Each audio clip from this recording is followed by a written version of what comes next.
Boa noite. Vamos dar início a mais uma live da Revista M. Hoje com o tema Dimensões Culturais do Suicídio. Vou apresentar essa live com a companhia da Andréia Vicente. Adriane Piovesan hoje fica nos bastidores. E temos como convidada Maria Luísa Helborn, que é doutora em Antropologia Social, professora do Instituto de Medicina Social da Universidade do Estado do Rio de Janeiro, onde coordena o programa em Gênero, Sexualidade e Saúde e o Núcleo de Pesquisa Autonomia e Saúde. E pesquisa sobre o tema do suicídio desde o ano de 2013, né, Malu? Exato. Vou passar, então, para ela começar a apresentação de hoje.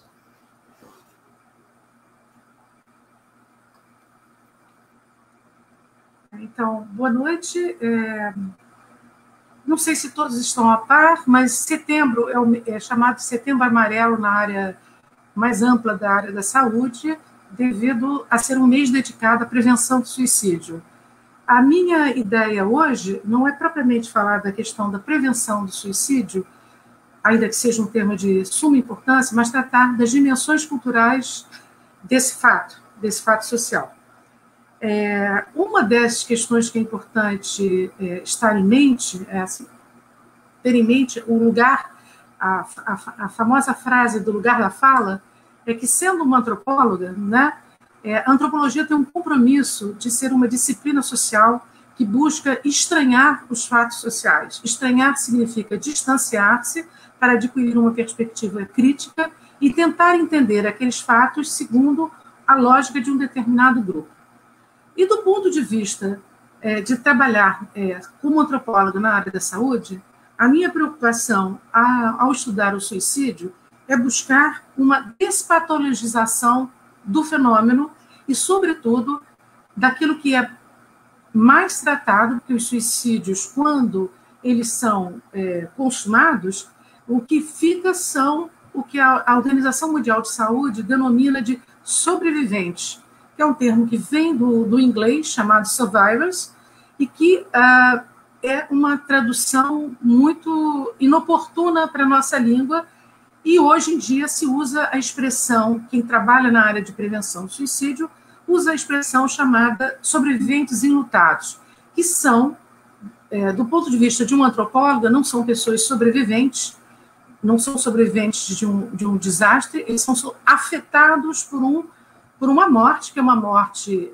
classificada como morte violenta, que é a morte auto-infligida voluntária, que é o que nós estamos analisando hoje aqui. Então, a grande obra que marca o estudo do suicídio é a obra do Durkheim, que, escrita em 1898, o suicídio, ele inaugura o campo da sociologia, da qual a antropologia é uma das herdeiras, né? Bom, esse livro é muito curioso, porque é um livro, em suma, com mais de 120 anos, e, basicamente, ele ao ser um livro com essa idade, ele é o livro mais lido de sociologia, de ciências sociais, fora do meio das pessoas que se interessam por essa área acadêmica, essas áreas ligadas à interpretação da vida social. Ele é extremamente utilizado na medicina, na psiquiatria, na psicologia, em várias áreas, e, embora seja um marco, um clássico das ciências sociais, ele é um livro que tem já a possibilidade de ser relido, e várias partes dele podem ser discutidas no sentido de buscar uma melhor sofisticação das categorias que lidam com suicídio. Então, estou tentando se salientar que o que a gente conhece sobre o suicídio, o livro do Durkheim, trata-se de uma banalização da obra e uma aplicação pouco crítica das categorias que, então, o Durkheim analisou para definir a tipologia do suicídio. O que é muito interessante sinalizar é que, em 1930, aparece um livro super interessante, absolutamente desconhecido no Brasil, a não ser por os extremos especialistas, que é de um herdeiro do Durkheim, chamado Maurice Halbwach. Eu estou falando o nome na pronúncia francesa, não sei como é que se pronuncia isso no Brasil, nem como se pronuncia nos Estados Unidos. Ele é um francês que é um seguidor do Durkheim e que resolve retomar nos seus estudos a análise da obra do Durkheim, vendo onde é que os dados, o avanço da própria análise estatística já tinha alcançado maior refinamento das ferramentas teóricas, e ele vai fazer uma análise, em 1930, em que ele vai, de alguma maneira, descartar algumas das hipóteses do Durkheim, que são as mais citadas na literatura da área médica ou da área da psicologia dedicada ao suicídio, curiosamente. Então, o Halbwach já fez isso. Esse livro permaneceu uma única edição, depois ele veio a ser reeditado na França em 2006, e ele permanece ainda um livro que só quem é antropólogo, quase dizendo assim, né? Não sei se isso é uma generalização acentuada do que eu estou fazendo, mas quase que são poucos antropólogos que conhecem esse livro desse antropólogo, também antropólogo, Maurice Halbwach. O que ele vai basicamente salientar e mencionar? Ele vai dizer o seguinte: na verdade, o suicídio se resume a uma única modalidade, que seria o que o Durkheim teria definido como o suicídio anômico.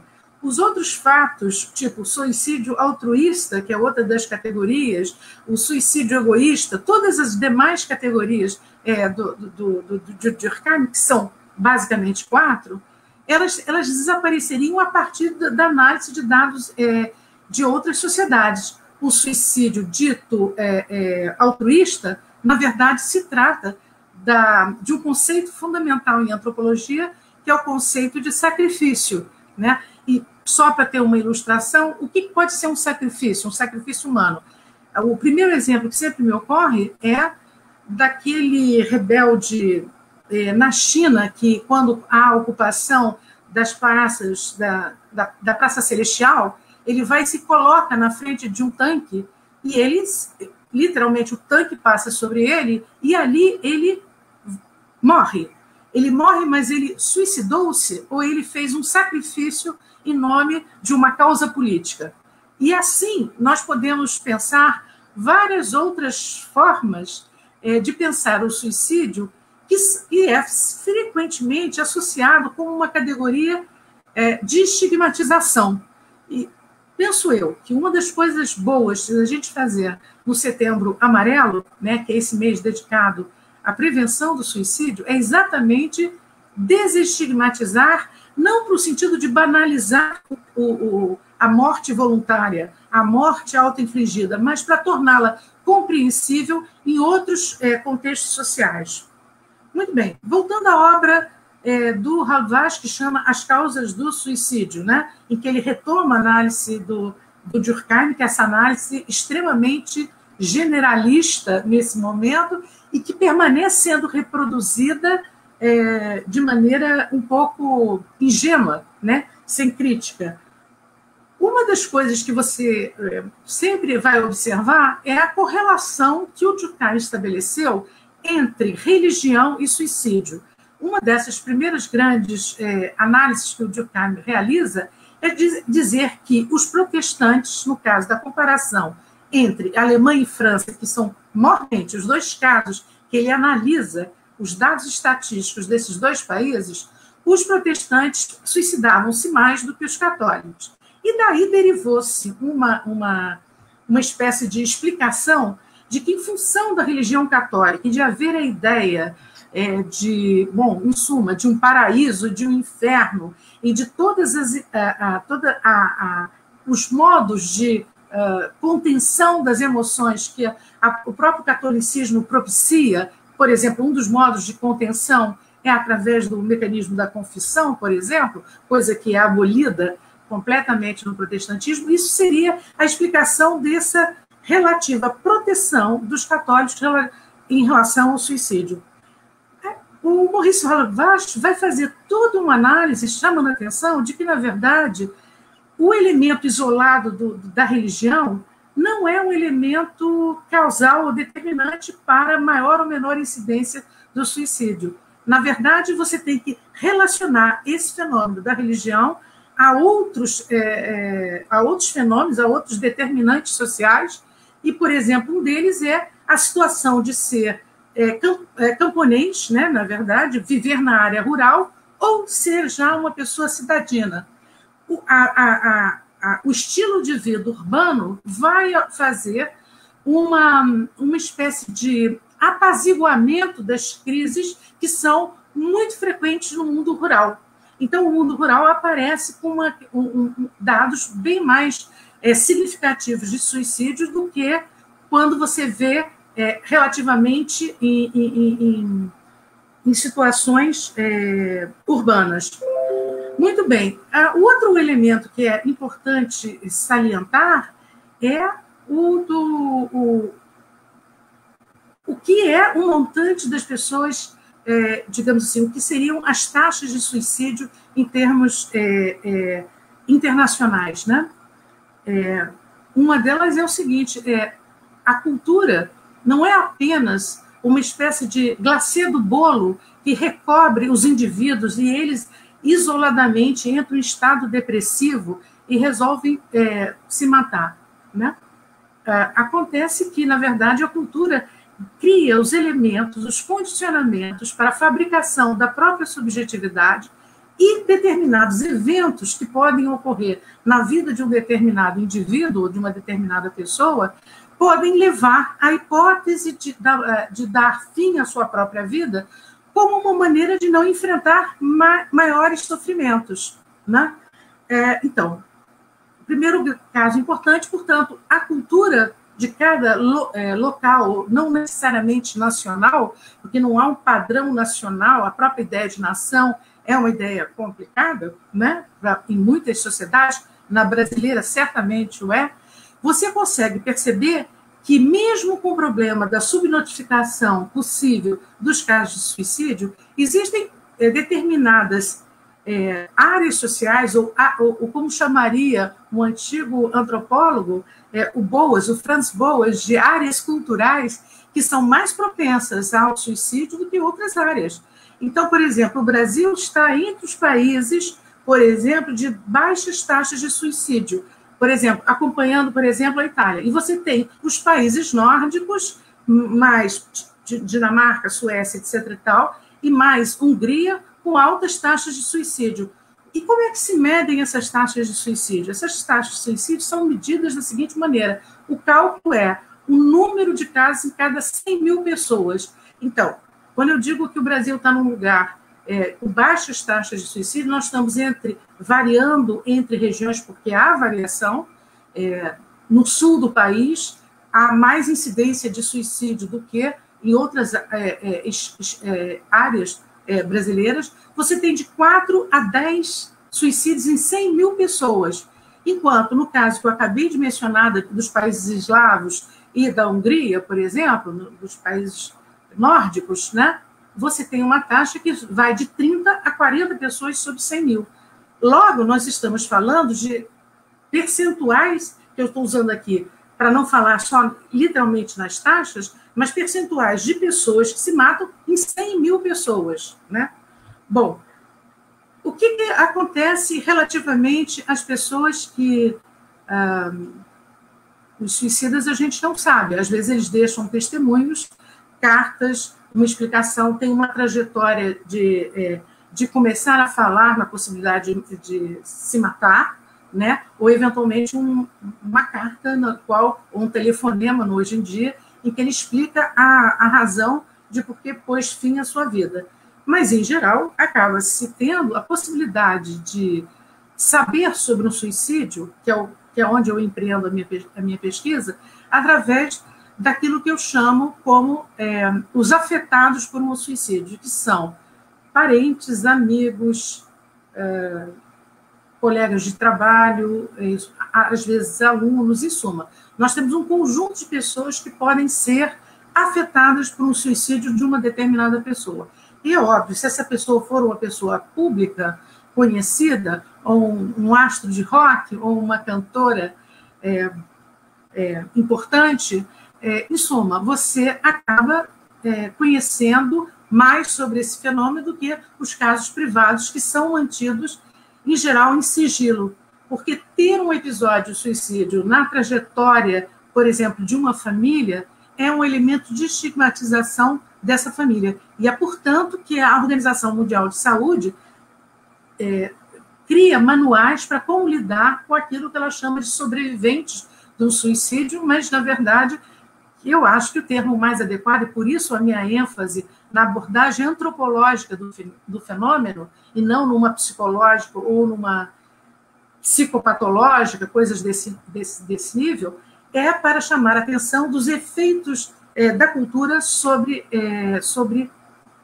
a morte voluntária. Né? Uma das expressões que eu acho que é importante a gente conhecer é saber de outras sociedades em que a morte voluntária é uma prática social, né? Ainda que ela não seja conhecida como suicídio, que não é uma categoria universal. É um termo que aparece a partir do século XVIII, e tem toda uma história que os trabalhos adoram mencionar, mas que não tem muita explicação, a não ser explicar a partir da lógica ocidental de pensamento. E eu vou citar duas situações que me parecem extremamente interessantes, que sempre chamaram muito o meu interesse. Né?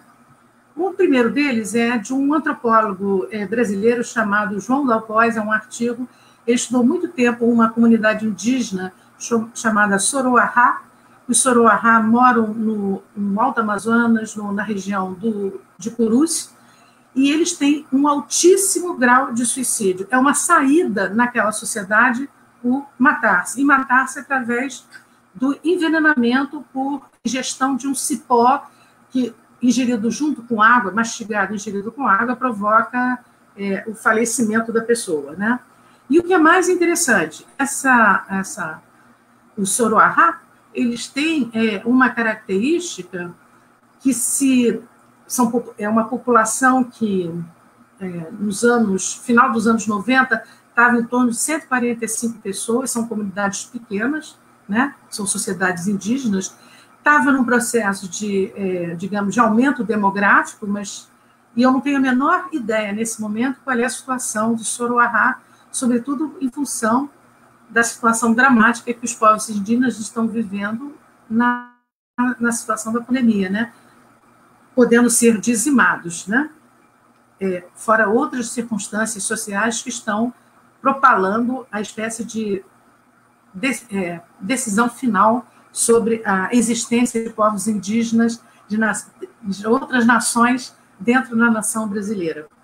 Bom, no caso do Soroahá, então, eles teriam, mais ou menos, se fosse computado do ponto de vista histórico, o grau de incidência que, por conta de genealogias que foram colhidas por missionários ligados ao CIMI, por indigenistas, por outros antropólogos, eles teriam uma taxa 40 vezes maior do que a taxa nacional brasileira, essa que eu falei, de 4 a 10 pessoas em 100 mil.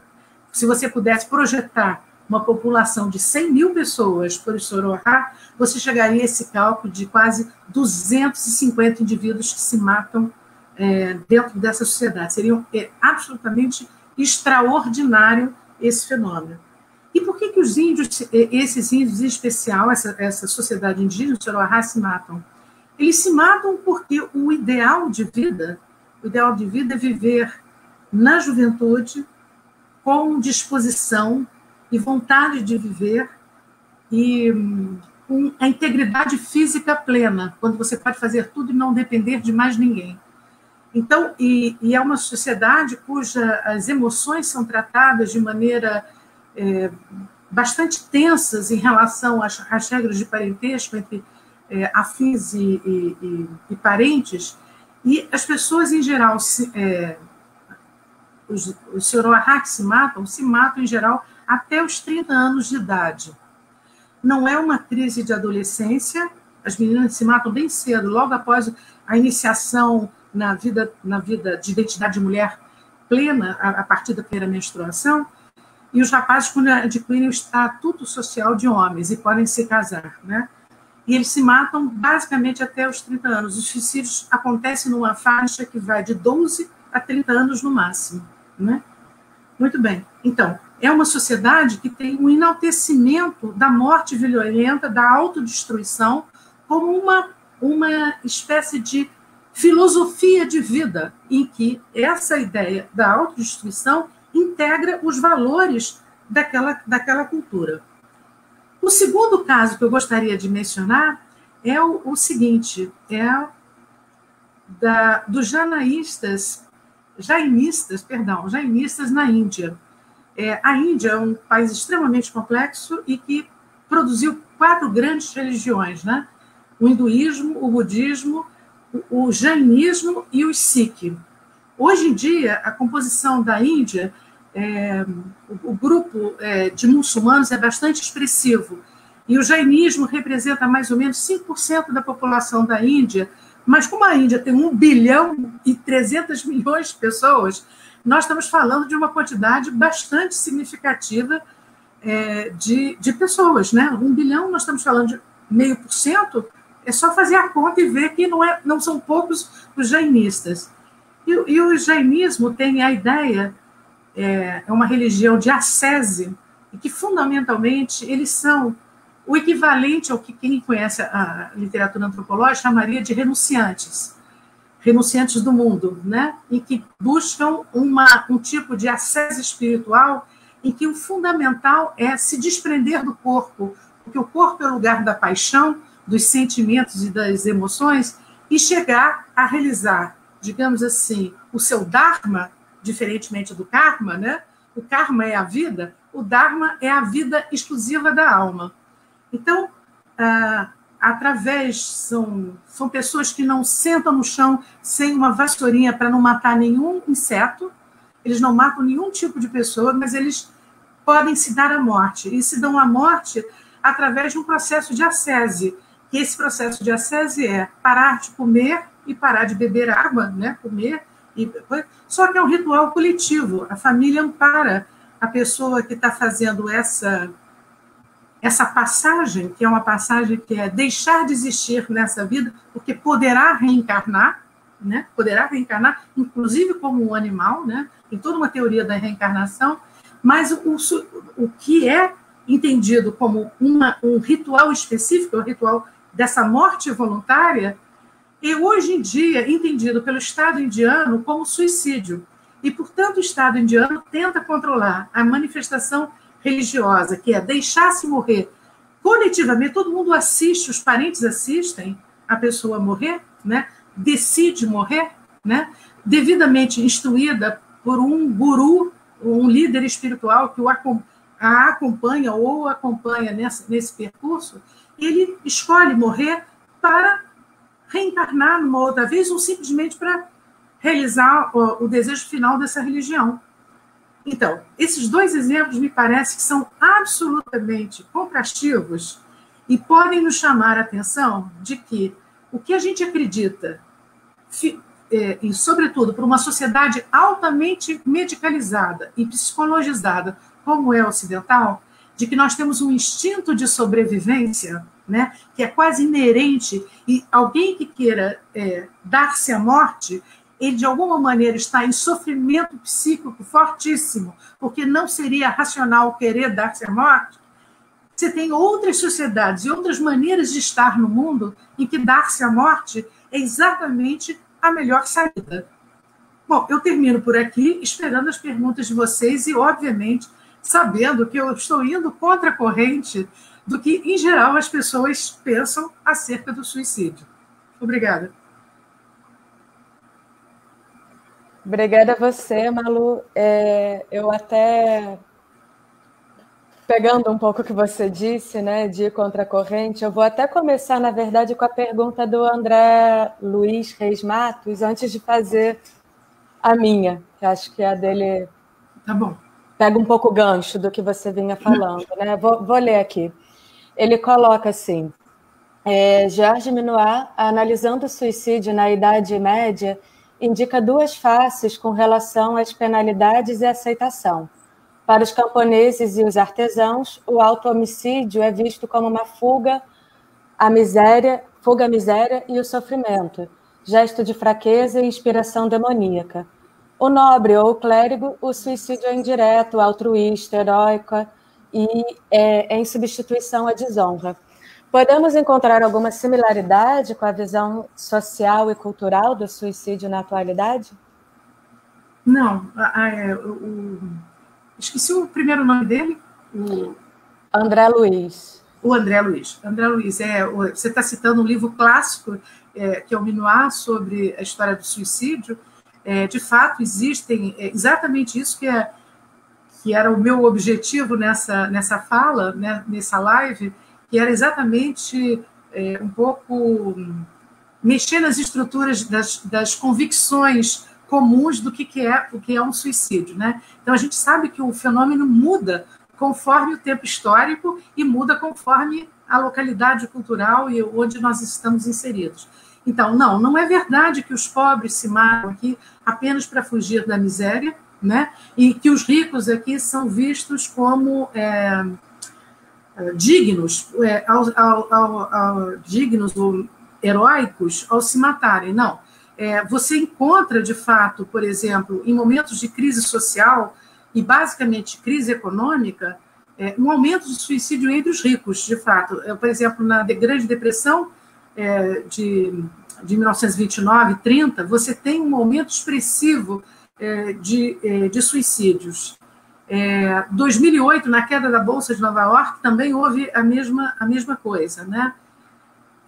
Eu estou, até o momento, um pouco espantada de não haver menção a suicídio no contexto da pandemia, que, na verdade, é uma transformação societária extremamente forte, não apenas pelo que nós estamos passando aqui, mas me reportando a intervenção da Lilia Schwartz, outro dia no Roda Viva, ela chegou a fazer uma comparação com Eric Hobsbawm, que é um famoso historiador, dizendo que o século XX começou agora, em 2020, né? Porque seria uma grande transformação, uma grande mudança societária. Houve quem tivesse dito que tinha sido em 2001 com o ataque às Torres Gêmeas. Então, há sempre uma discussão entre os historiadores aonde se situam os marcos temporais de uma mudança de século. E em relação digamos, as pessoas menos providas de recursos materiais, né, os pobres, quais são as situações que a gente encontra? A gente encontra situações ligadas, de fato, a situações de perda de emprego, desestruturação da vida tal como ela existe em um dado momento. Por exemplo, um acúmulo de situações, desemprego, perda de emprego, de renda, separação da família, morte de alguém na família, quer dizer, situações que provocam algum tipo de trauma, um trauma que também se acontece entre os ricos, os que supostamente estão protegidos, mas o rico valoriza mesmo o bolso, como nós sabemos, o dinheiro, né? Deixar de ser rico é o grande trauma nessa situação, né?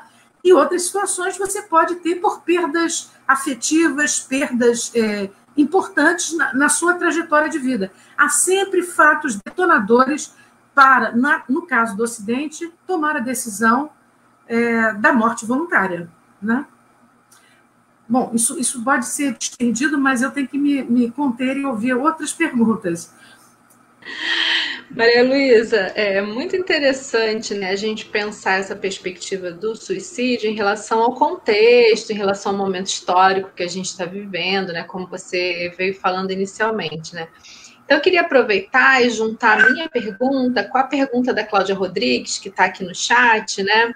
A Cláudia Rodrigues está perguntando quais fatores culturais nos ajudam a compreender os menores índices de suicídio no Brasil e na Itália, comparativamente aos países nórdicos, né? E eu emendaria uma pergunta que eu pensei no início, né, antes de estar aqui contigo e antes de ouvir a tua fala, que é justamente sobre essa modalidade de suicídio que o Durkheim fala e que o Ravache, que você citou, também acompanha, que é o suicídio anômico, né? Então, assim, Na minha avaliação, nós vivemos atualmente um contexto de caos no país, né? E não só pela pandemia, mas por todos os outros fatores que a gente está acompanhando, né? Que realmente são fatores de completo desamparo, extrema violência, altos índices de desemprego, né? Dificuldade de manter relações estáveis, enfim, você tem uma série de fatores que contribuem para uma certa desintegração dos laços tradicionais, que são aqueles tradicionalmente vistos como estabilizadores, né, da sociedade. Então, nesse caso, né, quais seriam as especificidades para a gente pensar o suicídio? Bom, a pergunta é ampla, né? Porque eu vou contemplar a Cláudia e você, Andréia. Mas é o seguinte, primeira razão, é difícil estimar quais são os fatores que levam, no caso do Brasil, a, digamos assim, ter menos suicídio. Eu não tenho uma resposta pronta para isso, eu posso dar algumas hipóteses que eu gostaria de lançar. Mas, certamente, a religião não vai ser uma delas. Até porque, no caso dos países nórdicos, você tem, de fato, são países extremamente laicos, né? Quer dizer, o laicismo, né, a perda da importância da religião na constituição das subjetividades poderia levar exatamente a uma maior taxa em suma, de suicídios, né? Seria necessário fazer pesquisas comparativas. Eu conheço alguma coisa de pesquisas internacionais sobre o suicídio, mas, em geral, elas só chamam atenção para aumentos e descensos. A análise mais refinada sobre as causas ou as características, as particularidades culturais, ela tem que ser feita digamos assim, não dá para fazer do ponto de vista de conjunto de nações, entendeu? Tem que ser feita de maneira muito cuidadosa. Então, a primeira coisa, vou dar um exemplo, né? A região do sudeste do Brasil, do sul do Brasil, ela acompanha, na verdade, a região que seria os gaúchos, né? Os gaúchos, mas é a cultura pantaneira não do Pantanal, mas a cultura da pradaria, digamos assim.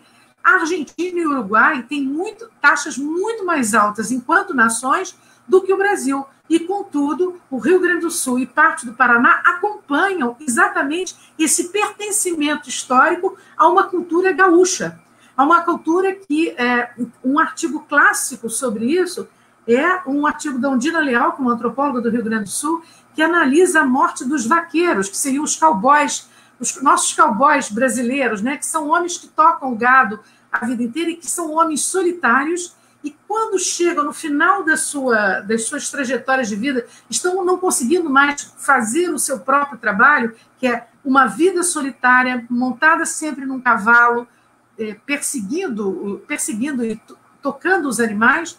Eles se enforcam, inclusive, usando o cavalo como modo de se lançar numa árvore, e eles tocam o cavalo vai e eles se penduram. É um enforcamento que é mais ou menos aquele que a gente conhece como modo tradicional, um dos modos tradicionais de se matar. Então, é interessantíssimo que ela faz esse análise chamando atenção sobre um fator fundamental no caso de suicídio e gênero, porque há diferenças muito marcantes entre homens e mulheres na maneira de se matar, né? E suicídio e gênero, que é um fator ligado à honra de conseguir manter-se ativo na atividade laboral, né? Então, por exemplo, no caso, o Rio Grande do Sul, ele permanece, embora ele já tenha... Você sabe que no Rio Grande do Sul, eles falam do sul para cima, é o norte do país. Então, eu, como carioca, toda vez que estou no Rio Grande do Sul, sempre sorrio, porque eu já estou no norte, porque é uma perspectiva de uma cultura muito marcada por a região do Prata, né? Que exatamente toda a história da região, que é muito particular. Então, você tem singularidades quando você vai analisar o fenômeno do suicídio. Você tem, com a migração de gaúchos para outras áreas, porque houve uma migração fundamental para o Acre, para o Mato Grosso do Sul, essa expansão do agronegócio se articula também com uma expansão dessa própria população de origem sulista, né, que é muito interessante. A gente pode ver modificações no futuro muito significativas sobre o padrão de distribuição de suicídios no Brasil. E você tem casos, fenômenos que acontecem, por exemplo, quando... Essa foi uma das coisas que sempre me chamou a atenção sobre esse tema. Por exemplo, nos anos 80, houve uma série de suicídios na área rural, numa cidade pequena, uma cidade não é pequena, Nova Friburgo, na região em torno de Nova Friburgo, no Rio de Janeiro, que é uma cidade fundada por suíços, tá? Tudo bem. Os camponeses lá, né, as pessoas que tinham sítios e pequenas terras para cultivar, eles são brancos, com cabelo louro, olhos azuis, todos se chamam Klein ou qualquer coisa parecida, é impressionante. E o que aconteceu? A chegada dos turistas, dos cariocas que queriam ter casas de campo nessa região, fez com que o preço da terra se valorizasse enormemente e a renda feita pelo trabalho agrícola não mais pudesse sustentar uma família que vivia da terra. Então, você tem casos de suicídio extremamente intensos que têm a ver com a mudança de padrão de vida local, com a chegada da especulação imobiliária provocada pelos citadinos que querem ter uma casa de campo numa região de serra no Rio de Janeiro, e você provocou, acompanhado de uma crise que deu na plantação básica, que era flores para cá, houve uma praga de ferrugem nas flores, e isso provocou uma série de suicídios, e nesse caso por envenenamento, tanto homens e mulheres, e através de chumbinho, né? Coisa para matar rato, tá? Então você veja como as formas de se matar, elas acabam elas se coadunam com o ambiente social mais geral e no qual elas estão. E esse ambiente social, os indivíduos necessariamente não têm controle sobre essas situações que estão afetando. E eles são, nesse sentido, ao mesmo tempo sujeitos de uma decisão sobre o término da vida e, ao mesmo tempo, são atores passivos de condições macroestruturais que alteram o curso de vida deles, entendeu? E eu acho que esse fenômeno ele tem que ser muito bem entendido, porque a ideia de que sempre um fenômeno de algum tipo de perturbação psíquica que é associada, se você falar para um público de psicólogos, eles vão sempre dizer a causa determinante é a depressão. Eles já têm uma resposta pronta, uma anamnese absolutamente acabada. E não é assim. A depressão ela é o estágio final que vai aparecer como a causa produtora do suicídio, mas que, na verdade, você tem uma série de eventos anteriores que eu tendo a acompanhar uma série de análises feitas sobre final de vida, que é a morte social. É uma morte social que acontece não como uma morte do adoecimento do corpo, mas é uma morte social no sentido de perda de status econômico, muitos dramas na família, perdas de pessoas familiares e que vão levar a esse fenômeno do suicídio. E é nesse sentido que eu tenho uma curiosidade nesse momento, e eu não vi ainda nenhuma informação, pelo menos nos países europeus, sobre alterações ou modificações significativas no caso da pandemia. Mas eu vou ser sincera, isso me espanta um pouco. Esses dados podem estar sendo escondidos. Veja só, porque há, inclusive, modos da imprensa lidar com o anúncio dos casos de suicídio. Então, essa informação não é uma informação fácil de ser acessada, mas eu tenho uma enorme curiosidade no sentido de questão intelectual de me perguntar, será que não tem um efeito sobre, se não pelo suicídio consumado, por tentativas de suicídio? É uma pergunta que fica, né? Resolvi a pergunta, porque ela era longa. Sim, assim, interessante, né? Continuando assim nessa mesma linha que você está terminando aí essa tua resposta da última pergunta, eu queria te propor a resposta da pergunta da Raquel Eisengar, né? A Raquel Eisengar coloca assim: sabemos que nossa sociedade proíbe a difusão de suicídios na mídia. Você pode falar sobre isso? E aí eu queria juntar, né? Porque a gente teve algum tempo atrás o caso do suicídio do ator Migliaccio, né? E, enfim, alguns, pelo que foi dito na mídia na época, os policiais que encontraram o corpo, enfim, tiraram fotos e divulgaram, né? E foi uma situação bem complicada para os parentes, enfim, né? Então, como é que é feita essa espécie de tradução da notícia do suicídio? Né? Como é que você percebe essa construção discursiva? Bom, tem um trabalho de um jornalista... Claro, agora a minha memória vai falhar nesse momento, que não deveria falhar, mas isso hoje eu até folheei o livro dele, tá? Vai chegar em algum momento, que Morreu na Contramão, porque ele pega a música do Chico Buarque, que é muito interessante, e fala Morreu na Contramão, e ele é um jornalista, a dissertação dele de mestrado, que ele analisa como é que os jornais tratam, mas é uma dissertação já tem uns 20, 25 anos, tá? Bom, eu vou lembrar o nome dele, bom, espero.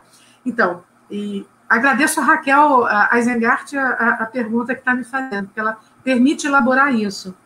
Existe um manual da Organização Mundial de Saúde que dá recomendações à imprensa para como lidar com os fatos do suicídio.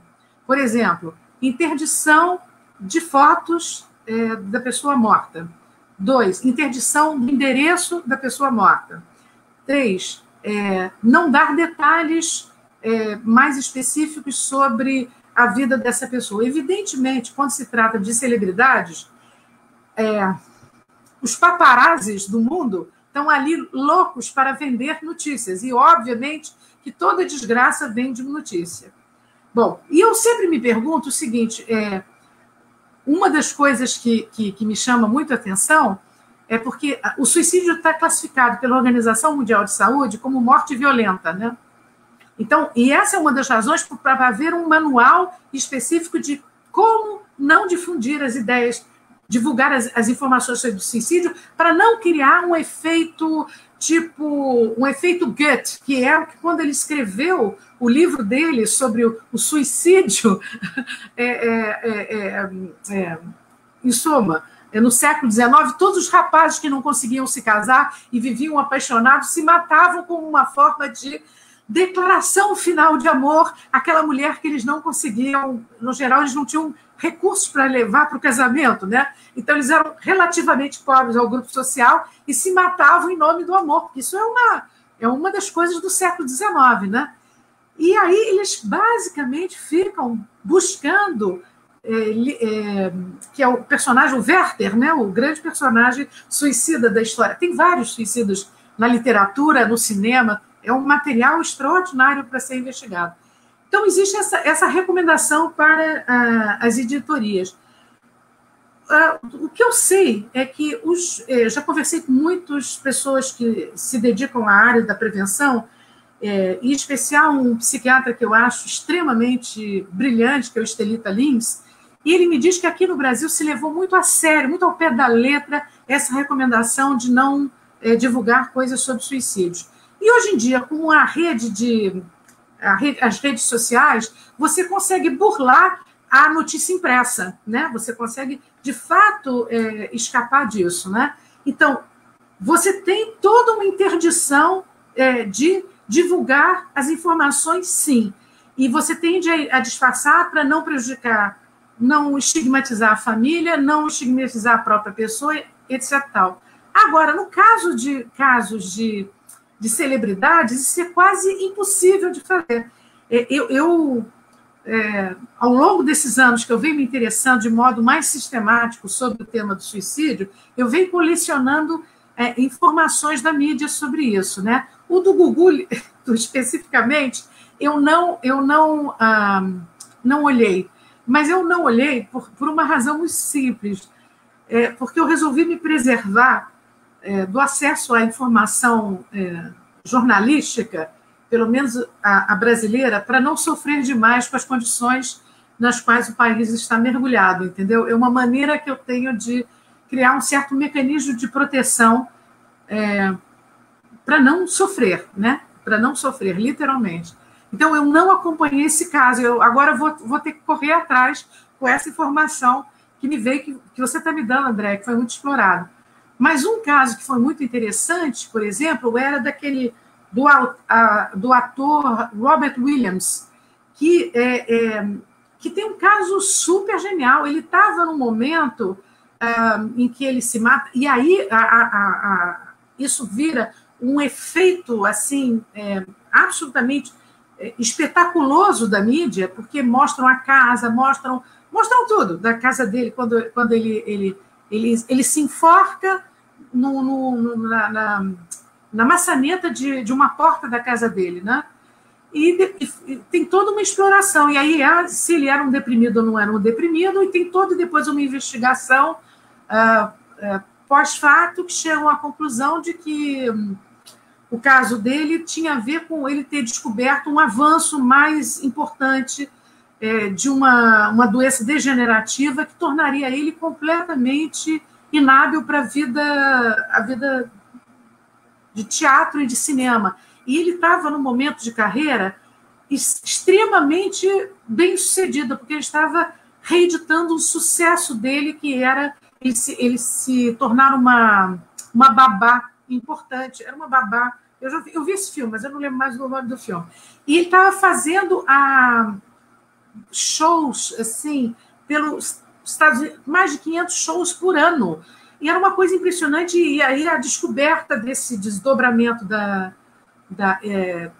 própria saúde, né, que levaria ele a um grau de dependência, de perda total de autonomia física e mental, leva ele a se suicidar, entendeu? Então, é muito interessante, porque as celebridades agora, como foi o caso de um cantor de rock no Brasil, o Champinha, eu acho que chamava-se Champinha. Alguns alunos meus eram loucos pelo Champinha. Eu acompanhei muito isso em função do que não é a minha geração de música, mas eu fui acompanhando isso. Então, é interessante notar que as celebridades, elas estão sempre sobre os holofotes qualquer mazela que aconteça na vida delas, inclusive a própria perda da vida, vai ser explorado. Nas pessoas ditas, pessoas não célebres, comuns, que não são o interesse, há exatamente essa interdição ainda de falar sobre o suicídio. Agora, as redes sociais são pródigas hoje em dia, elas passaram, a imprensa escrita não tem mais essa... Mas em televisão não aparece, você sabe disso, né? Televisão ainda você vai ver em outras mídias. Na mídia oficial, nessa mais formatada, não aparecem ainda as notícias de suicídio. E é por essas recomendações que provêm da Organização Mundial de Saúde, entendeu? Que, na minha opinião, elas nem sempre são exatamente as mais razoáveis para evitar a estigmatização. Eu acho que o próprio termo sobreviventes e essa nova versão de sobreviventes enlutados, ela tem um peso de estigmatização sobre os afetados pelo suicídio bastante significativa. Pode ser que em inglês a palavra não seja tão... ela não tenha tanto esse sentido, mas sobrevivente na nossa língua, eu acho uma palavra desastrosa, né? E isso faz parte do meu leque de guerras culturais, entendeu? De ir contra a corrente. Ir contra a corrente, nesse caso, é dizer o seguinte: há maneiras mais, eu acho, mais profícuas de tratar o tema do suicídio sem tanto tabu, não é para publicizá-lo, para torná-lo escandaloso, mas sem tanto tabu e sem tanta estigmatização para as famílias e amigos e cônjuges e filhos que são afetados pelo caso de um suicídio, né? Malu, por falar nisso, né, essa sua opinião sobre a OMS, eu vou pegar aqui o gancho, porque a Carla Magalhães, ela faz um comentário um pouco nessa linha, um comentário e uma pergunta, e eu vou aproveitar para juntar com uma pergunta minha, assim, né? Ela começa o comentário nessa linha que você falou, né, dizendo que a OMS informa que o suicídio pode ser prevenido e que chega a dizer que para cada 10 casos, 9 poderiam ser evitados, e aponta sobre a necessidade de observarmos os sinais. Ela gostaria de saber a sua opinião sobre isso, porque ela fica preocupada com essa informação, que fica subentendido que se uma pessoa se matou é porque ninguém percebeu os sinais, e logo vem a culpa. E eu confesso, assim, né, eu também, por ser psicóloga de formação, né, eu recebo esses manuais sempre nesse mês, né, de colegas, enfim. E eu acho impressionante, porque apesar de, inclusive no manual divulgado, né, pelo Ministério da Saúde, porque apesar de se reconhecer outros fatores de risco, os pontos de prevenção, né, o manual destinado a profissionais de saúde, é importante dizer, mas é sempre, o foco é sempre nos transtornos, né, e a gente volta àquela visão reducionista, focada com explicações químico-orgânicas, focada no indivíduo e esquece as relações sociais e culturais.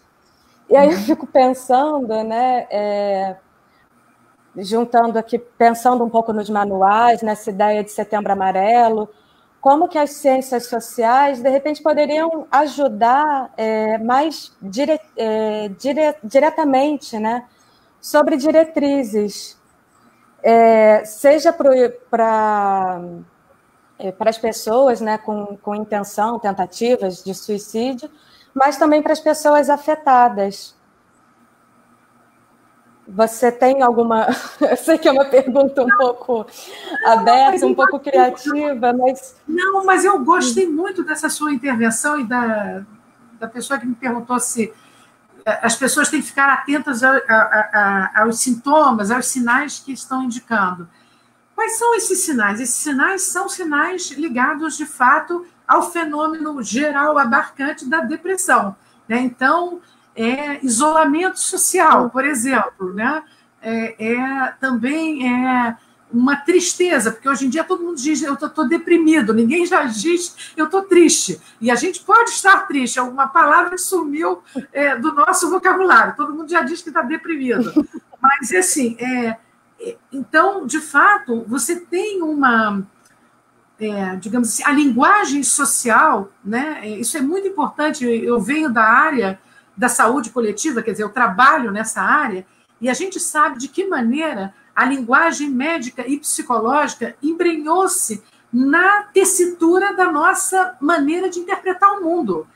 Algo que a gente chama de medicalização da vida, medicalização da esperança, medicalização do humor. Então, se você tem uma alteração de humor, você toma uma droguinha aqui que vai melhorar o seu humor, você vai resolver o seu problema. Perdeu o namorado ou perdeu o casamento, mas você segura a onda e você tem todas essa ideia de uma panaceia de mecanismos para evitar o sofrimento e para enfrentar perdas e traumas que a vida nos fornece. A vida eu gosto muito de uma frase do falecido cartunista, acabei de esquecer o nome dele também, tá? Mas o cartunista... Bom, em suma, ele tem até uma praça aqui no Rio de Janeiro que ele diz: a vida é uma sucessão de tijoladas que vem na sua frente e, de repente, uma te pega.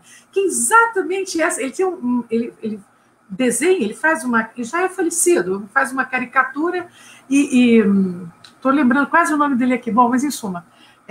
E eu acho isso genial, porque é isso, são eventos, a vida é uma vida que a gente quer cada vez mais feliz, mas que eventos tristes, eventos trágicos acontecem nas nossas vidas e que nos fazem sofrer, né? Então, veja só, o que é vigiar os sintomas?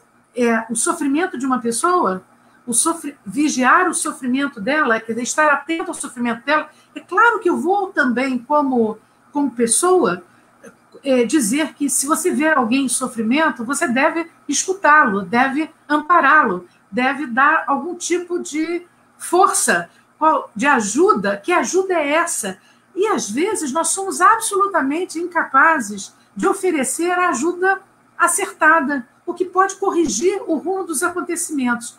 Então, eu acho, sobretudo, que o sentimento de culpa ligado aos familiares, que foram familiares, amigos, pessoas que convivem com uma pessoa que veio se suicidar, claro que esse sentimento aparece, mas esse sentimento de culpa, da culpabilização, ele tem que ser absolutamente abolido, porque a pessoa que quer se matar, ela o fará.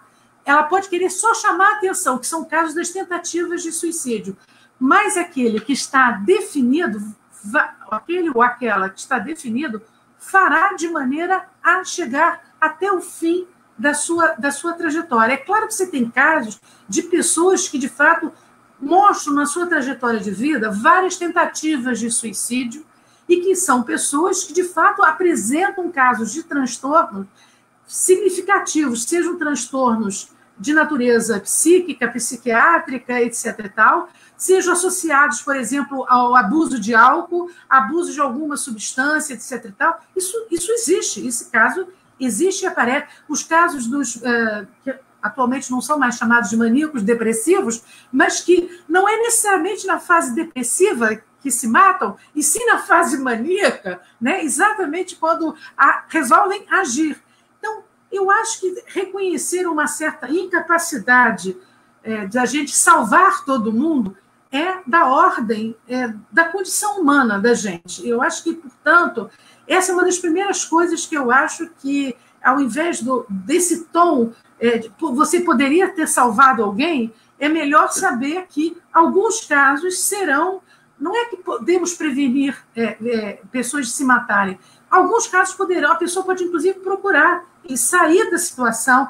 Tem os centros de valorização da vida que você telefona, que se fala, etc. e tal. Em suma, há milhões de maneiras milhões não são tantas assim. Eu agora recebi outro dia, por conta do Setembro Amarelo, eu também sou, digamos assim, acionada nessas circunstâncias, um colega meu, um antropólogo, que viu que um certo material que circulou num grupo que ele está pesquisando, que o material falava não mais em evitar o sofrimento, etc., mas era um material de natureza mais positiva. Eu até pedi que ele me enviasse esse material, não chegou a tempo. Nossa comunicação via Facebook não deu esse resultado. Que eu gostaria de ver um material que, de fato, seja um material mais efetivo para lidar com esses fenômenos. Mas eu acho que, de fato, a área da saúde... ela é tão hegemônica e ela impregna tanto o nosso tecido social e as nossas formas de explicação do mundo, que eles pouco escutam o que os cientistas sociais voltados para a área da saúde têm a dizer. Eu acho que eles escutam muito pouco. Eles acham, a princípio, que existe uma verdade estabelecida, que todo caso é um caso de depressão, e que uma boa medicação ou algum tipo de amparo psicológico poderia dar conta. E não é bem assim, né? Não é assim. Os sintomas são, eventualmente, perceptíveis. As pessoas começam a sinalizar um quadro de sofrimento, de tristeza, de isolamento social, em suma, eventualmente até de verbalização. Agora, o que está no alcance fazer? Você vai internar a pessoa? Existe ainda, apesar de toda a luta antimanicomial, o governo atual tem proposto a reabertura de manicômios, por exemplo. O que você vai fazer? É melhor preservar a vida de uma pessoa colocando ela sob supervisão tempo integral? Veja só, eu pessoalmente acho que mortes violentas, quando eu vejo sempre essa categoria, eu entendo porque a Organização Mundial de Saúde diz isso, né, que é uma morte violenta, porque ela é autoprovocada, então ela é comparável nesse sentido a um homicídio. Mas eu acho que uma sociedade como a brasileira, cuja taxa de suicídio, de homicídios é de tal maneira vertiginosa, deve se preocupar muito mais com os homicídios do que com os suicídios. Não estou dizendo que eles são desprezíveis, não, porque eles deixam sequelas nas pessoas que estão em torno de um caso de suicídio, sim, isso é verdade. Mas elas também podem procurar maneiras de superar os traumas que são decorrentes de uma morte de fato. Quem é que encontra o corpo, se é possível encontrar esse corpo, né? Se ele não foi não se jogou no mar e desapareceu, não se jogou no rio e o corpo desapareceu, são os suicídios urbanos, são suicídios bastante visíveis nesse sentido, dentro de casa ou na rua, né?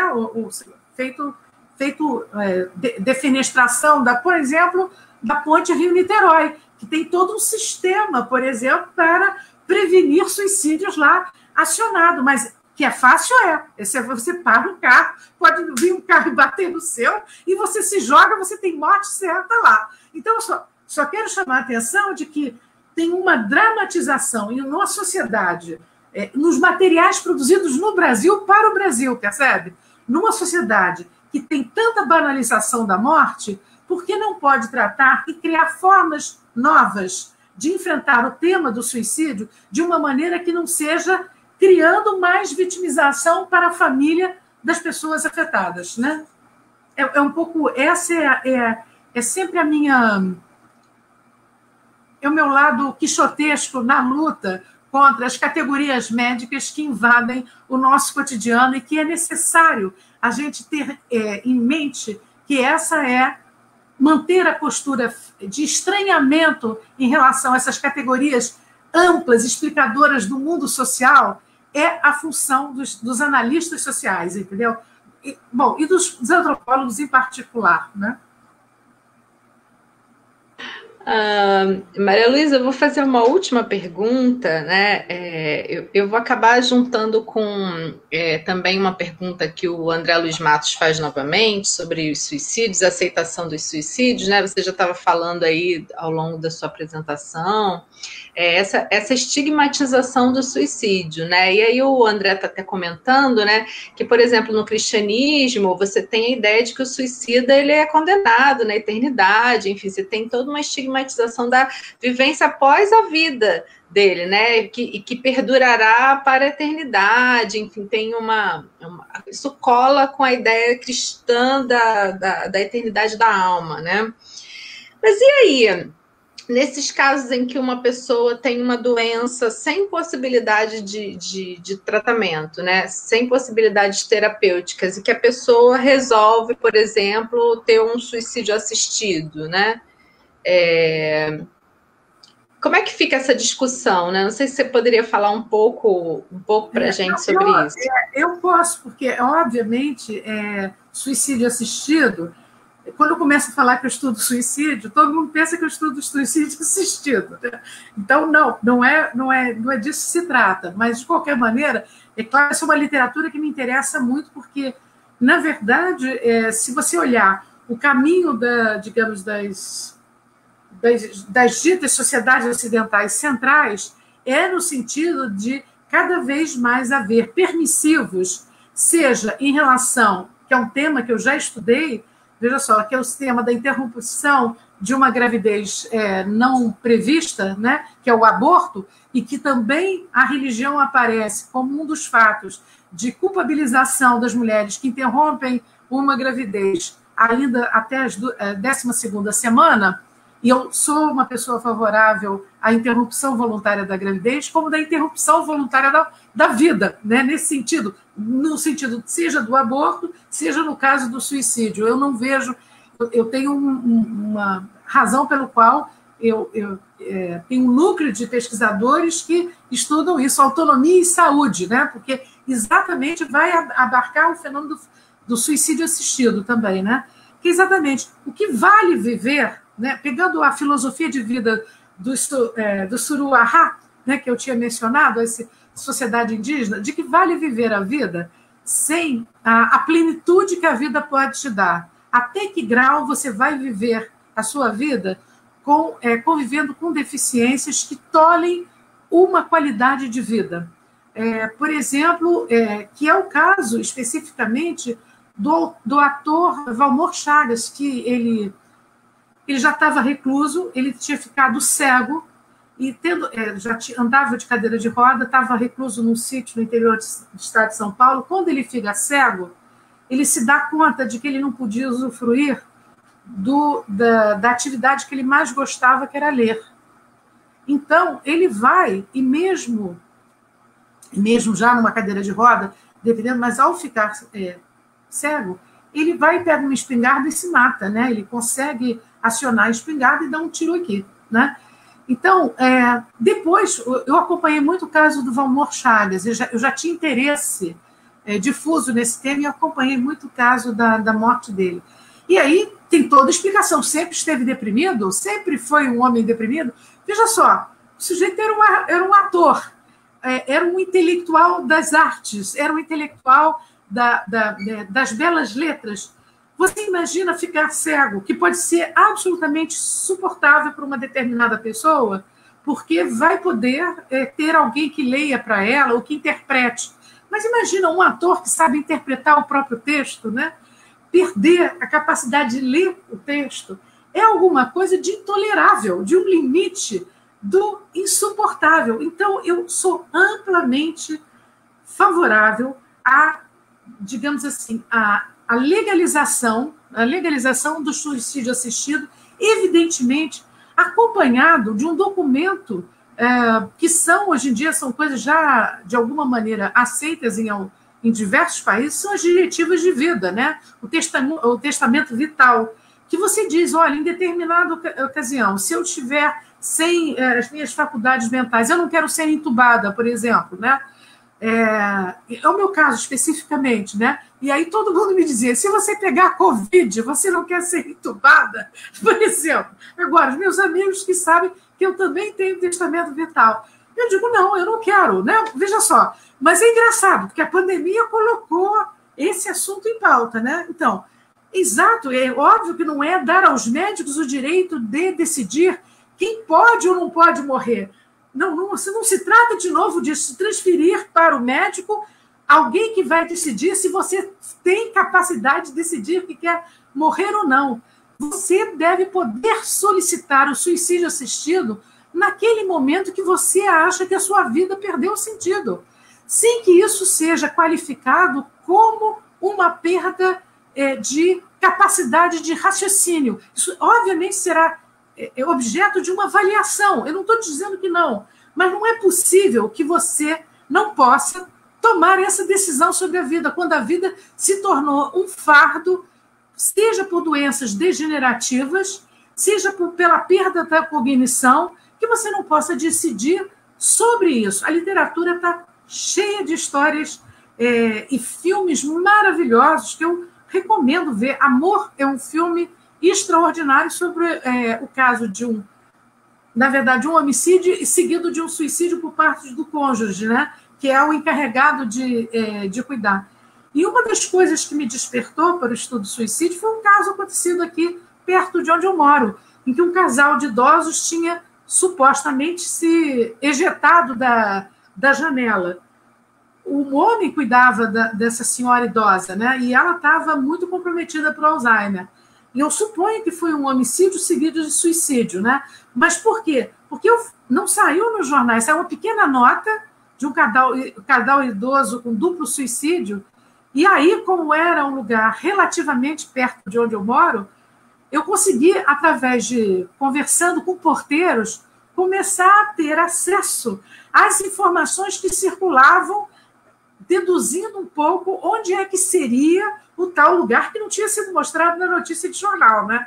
Deduzindo um pouco, fazendo uma investigação um pouco policial, entre o detetive policial, nesse sentido, porque, de fato, o suicídio a ocorrência de um suicídio vai sempre detonar, né? Ela sempre implica numa investigação policial, né? O corpo de bombeiros, inicialmente, pega o corpo do suicida ou da suicida, leva para o Instituto Médico Legal e depois é instaurado um inquérito para saber se aquilo foi, de fato, um suicídio ou se foi um homicídio. Então, há um período de investigação policial em torno dos suicídios. Ainda que a pessoa se pule sozinha e se jogue, por exemplo, da ponte, né? Isso é muito comum, por exemplo, em São Paulo, tem uma Marquete, é uma das autoras que estuda o suicídio em São Paulo e analisa os casos, sobretudo esses suicídios que o próprio ator do suicídio faz uma certa encenação, leva flores para ele mesmo, garrafa de champanhe.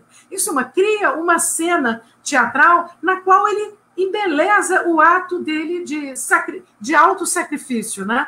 Então, isso é uma questão que é interessante para a gente pensar, que esse mecanismo medicina e polícia e justiça andam, como Foucault sempre chamou a atenção, né? Andam muito juntos na nossa sociedade, né?